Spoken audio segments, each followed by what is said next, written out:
In a recent video, a commenter suggested that I go over each Genshin character and say which Honkai Star Rail path I think they would belong to. Which, you know what?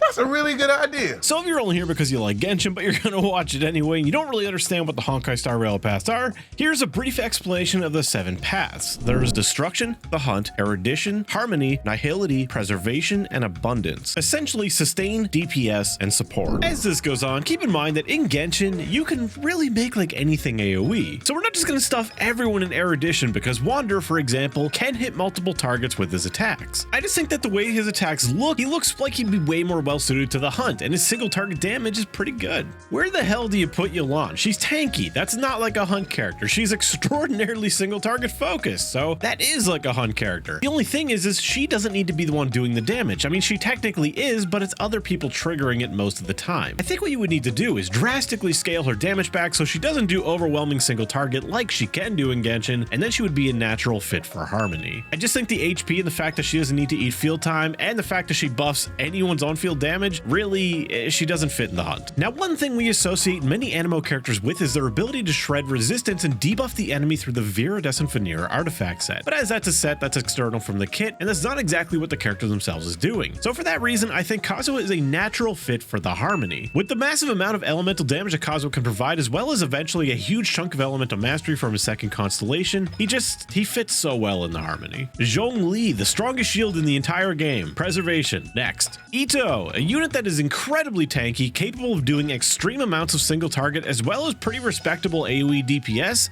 That is a destruction character if I have ever heard one. Albedo, on the other hand, I don't know where to put this guy. He's got some damage, but not much of it. He's got some buffing, but not much of it. He's got an elevator. How the hell would that work in Star Rail? I guess just a buff that goes on everybody and does some extra damage when they attack, and that sounds like a Harmony character to me. Top of that is Constellations are pretty geared towards supporting as well, so I guess it really does fit. Not doing Traveler, because much like Trailblazer, they're just gonna do everything. Sino, on the other hand, like Wanderer, he does a little bit of everything. He actually has some massive AoE when he's in his elemental burst and he uses his skill. That thing can hit really far. Now, it's not like a big circular or anything, it's a little bit of a cone, and it can even miss within that cone, but it is pretty good AoE if you ask me, and he does eat up a lot of field time. He's not particularly tanky, but I don't know, I kind of want to put him in Destruction, but really I can't justify it anyway. I mean, Destruction characters are often tanky, or at least like kind of all-rounders. I don't know, f it, he can be Hunt. Yaimiko, on the other hand, couldn't be any easier. I mean, you got a totem that indiscriminately attacks whatever the hell it wants in range, and a burst that is a gigantic electro nuke from the sky. That is an Erudition character. Where would Yaimiko be without her BFF Raiden, who is going to go in Erudition alongside of her? Because, I mean, like, you don't get much bigger AoE than frickin' Raiden's burst. Those attacks are huge. Sure, she may have supportive capabilities, but her damage is also absurd.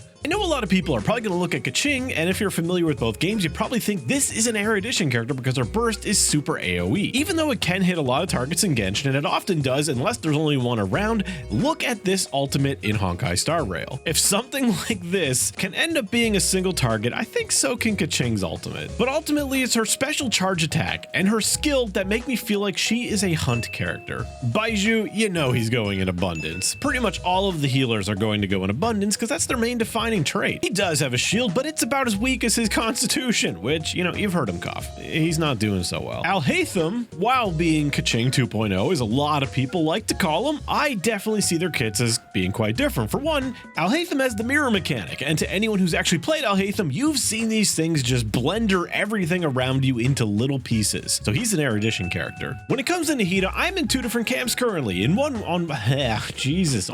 hand, she buffs a lot of good God, I swear I can talk. On one hand, she buffs units. She buffs your party up quite considerably with her ultimate and gives everyone a ton of elemental mastery. But on the other hand, she is one of the few characters in this game that in her base kit puts a meaningful debuff on the enemies. On top of that, if you have her C2, she's also buffing her party members, but also with the potential of debuffing the enemy's defense. I'm going to lean more towards Nihility myself, because I believe that if they put her into Honkai Star Rail, they would probably lean more towards the debuff, because it's really defining factor for her. Tainari, no question about it, this is a hunt character. His single target damage is incredibly impressive, and why am I even trying to defend him more? He's a squishy single target character. That's the hunt. No, we're just gonna ignore the fact that Seal is kind of like an AoE monster, but moving on. While the reaction part of Nilou's kit is impossible to do in Honkai Star Rail because, well, they don't have reactions, it doesn't mean you can't do some kind of bloom-like effect where it takes a couple turns to grow and then blows up to a massive AoE damage. Now the question is, does her massive amount of HP scaling make her a destruction character? And I say yeah, it does. It is kind of humorous to have this soft-spoken, free-spirited dancer in the destruction path, but I think it's kind of funny. Ayato, tanky, AoE, more AoE, but also impressive single target in the right situations, even with some built-in HP scaling, a little bit more incentivized if you get his C2. This is another destruction character. Oh Dia, we have a character that can mitigate the damage that her team takes, take the damage herself, heal it back, while also dishing out some damage, not much. I mean, we know what Dia is. She has all the makings to be an excellent destruction character, except the actually doing damage part. So she's a preservation. I think of all of the characters in Genshin Impact, Hu Tao is as destruction as it gets. She is spending her own health, getting a benefit for it just like Arlen and Blade do. Boasting high single target, but also a little bit of capability of doing AoE as well. Really just all the makings of a destruction character. Heizo is a character that just screams hunt. Minimal AoE capabilities, but pretty good single target damage. With some more personal damage without the help of Dendro reactions to help her out, Kuki would almost make a good destruction character. But as she is first and foremost a healer, she is going into the abundance. Fischl may have aspects of her kit that actually encourages her to auto attack, have Oz help her out, and that can be kind of interesting. However, Genshin doesn't exactly support it the best. It doesn't mean Honkai Star Rail wouldn't. So while I could absolutely see her being an excellent harmony buffer that does damage alongside people, I actually think she would be better as a hunt character. Because of the fact that Beidou has a parry that could absolutely work in a turn-based game, it would just have to work a little bit differently, it wouldn't be so skill-based, I think she would be a destruction character. She would want the aggro to be on her. She wants enemies to attack her so they trigger her counterattack. Now, while like Beidou, Candace does also have a parry, I don't think it's integral to her identity like it is in Beidou's case. However, Candace is a really good buffer. Her infusion wouldn't work in Star Rail because they don't exist over there, but Candace has numerous ways to buff your team, not exactly in the way that Genshin typically appreciates. She triggers explosions when teammates switch, when they attack on a cooldown, and I could see that making an excellent harmony character in Honkai Star Rail. Now, if you want to make Bennett an even somewhat okay character to put in Honkai Star Rail, you gotta remove something. You can't have him being like the best harmony character and one of the best abundance at the same time. In Genshin, we first and foremost think of him as an attack buffer, someone to make our characters just do nuts damage. But more often than not, when Bennett is in a team, he is the only one providing any survivability. Bennett is going in abundance. If I put Yelan in harmony, then you bet your ass Xingqiu is going in harmony too. Not only does Yelan do way more damage than Xingqiu does and can ever do, but Xingqiu also has way more supportive capabilities than Yelan does. We're talking damage reduction, a little bit of healing, interruption resistance, a massive Hydra application which would probably just be weakness break in Star Rail. He can even shred a little bit of resistance, and while some of that may be kind of irking into Nihility territory, he is definitely harmony. Pyronado, I mean Xiangling. Yeah, she's literally just a walking Pyronado. Of course she's going to be an erudition. And of course, Ganyu is another guaranteed erudition character. I mean, like, you could try to make an argument for Hunt because of Melt Ganyu at some point, but even that was AoE too. Melt Ganyu's still AoE. Ayako, on the other hand, this is a single target blender if I've ever seen one. If Alhaitham is the AoE blender, she's the single target one. For ignoring the fact that Alhaitham also does monstrous single target, but we're not talking about that. We're just talking about how much her burst rips apart one single target, and I think that makes her a Hunt character. Xiao's got the AoE damage. He's also got the self damage, and he's about as tall as Hook. And I think all of that makes him a shoo-in to be a destruction character. Okay, so the thing with Venti is his biggest draw, his burst, his AoE, the vacuum that sucks everything in. That wouldn't do anything in a turn-based game, so you gotta convert it to something that would make sense. And I think that if you were trying to put that in the terms of Honkai Star Rail, you would probably end up with some ability that slows the enemies down, delays their actions, or something along those lines. And both his C2 and his C6 also have debuffing capabilities, so I think Venti would be a Nihility character. Jean has a massive burst heal, so she would obviously be an abundance character, but I think she would be very similar to Luocha, who is capable of doing some respectable damage as well. Shenhe has a little bit of Nihility and a little bit of harmony in her. While she has aspects of both, the harmony aspects, the buffing, in this case the cryo buffs, they are the center of her kit. I mean, like, that's her identity. So I would say she's definitely harmony. With Eula having that gigantic nuke burst, I don't really think she can fit in anything but erudition. But I will say that I did kind of consider putting her in destruction because she's got some defense, built-in resistance, and takes a little bit of a beating while she eats up a lot of field time. But with a gigantic AoE nuke, I don't think she can be anything but erudition. I think her little like mini burst that she does on her held skill would even be a nice follow-up attack. If there's one thing erudition characters like Herta and Himiko are really good at, it is just slaughtering tons of little enemies when they all feed off of each other. And if there's one thing Child is good at, it's that. With his Riptide slashes cascading through enemies as each one dies, he is a perfect erudition character. Kokomi Abundance. Like, come on, obviously. Another obvious one here, Yoimiya is just quintessential Hunt. Not exactly a tanky character, very squishy, wants to stay out of the fray, and works on one target at a time. With Diluc having a kit that's a little bit all over the place, you know, he's got a burst that is one of the biggest AoEs in the entire game, a skill in auto attack weaving that is a little bit more single target focused, as well as his C2, which actually encourages him to take some hits. Because of the C2, I'm gonna call him a destruction character, but I think making a case that he's erudition is just as valid. Okay, look, I'm probably going to receive some pushback with this, but Ningguang's kit is all about single target damage. She has her charge attack, her burst, it's all about single target, but she also has her barrier, so I think it would be interesting if she was a preservation character that focused on blocking damage for her team. It's a little bit of a stretch, but for the sake of balance, I think it would be an interesting thing to do. While we may not actually use Kai like this in the average situation, he's actually got a kit that made him pretty well designed to be a bruiser. He's got the skill and his burst that really make him seem like an off-field support. But what many people may not know now is that Kaya's basic attacks are actually some of the highest scaling sword basic attacks in the entire game. So it's almost like they wanted him to use them. That and he heals when he's on field, and his C4 also gives him a shield when he gets to low health. For these reasons, I think Kaya would be a pretty good fit in destruction. For Klee, I initially thought maybe the Hunt, because her burst can be kind of single target focused. And when you do her machine gun auto attacks, that's also kind of single target. Then you have her charge attack, which is big AoE. Then you have her skill, which is also big AoE. But then I asked, does she have enough AoE to really be an erudition character? But then, you know, I don't think she can be anything else. So she's going in erudition. Yunjin is about as buffing oriented as you can possibly get within Genshin Impact. Everything she does, except for her parry, is about buffing her team. So she's definitely going in harmony. And here we have another auto-include. Goro is also about buffing. Yeah, he's got the little crystallized stuff, and that maybe could put him in preservation territory, but really he's all about buffing the damage of other defense scalers. So that is harmony.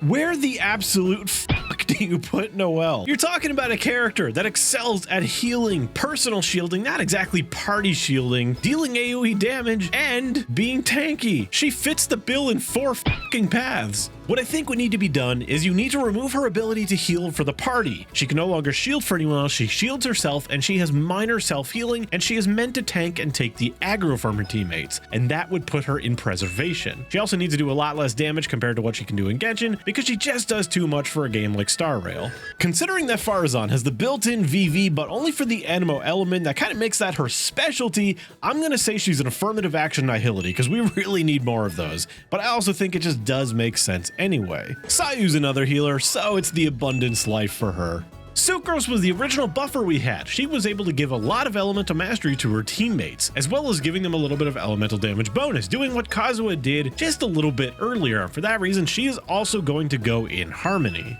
Diona's got a little bit of healing, a decent amount of shielding, and even some buffing with her C6 and her ability to reduce stamina consumption. But what I think she's most known for is definitely her shield, and that would make her a preservation character. I would call her a trash can, but in the universe of Honkai Star Rail, trash cans are quite beloved, and that doesn't quite fit Diona. When I think of Kujo Sara, I think of a character that can buff attack, buff electro damage considerably, offer great AoE damage with her burst, but at the same time absolutely erase a large single target from existence with that burst. So while she's not particularly tanky, I think Kujo Sara could be worked into a destruction character that does bonus damage to a single target with her burst when it's the only thing it's targeting. Otherwise, it could do damage to adjacent targets, very similar to what you can do with Physical Trailblazer. Yao Yao, she's almost a pure healer, so she's going into abundance. And Toma's almost a pure shielder, with a very powerful shield at that, so he's definitely going into preservation. For Yanfei, I mean, girl's gotta go in erudition, right? She's got a lot of AoE damage with her charge attack and her more charge attacks. Mona has one of the most powerful enemy debuffs in the entire game, as well as the ability to confuse the enemies with her taunts, so I think that easily makes her a nihility character, which thank God, because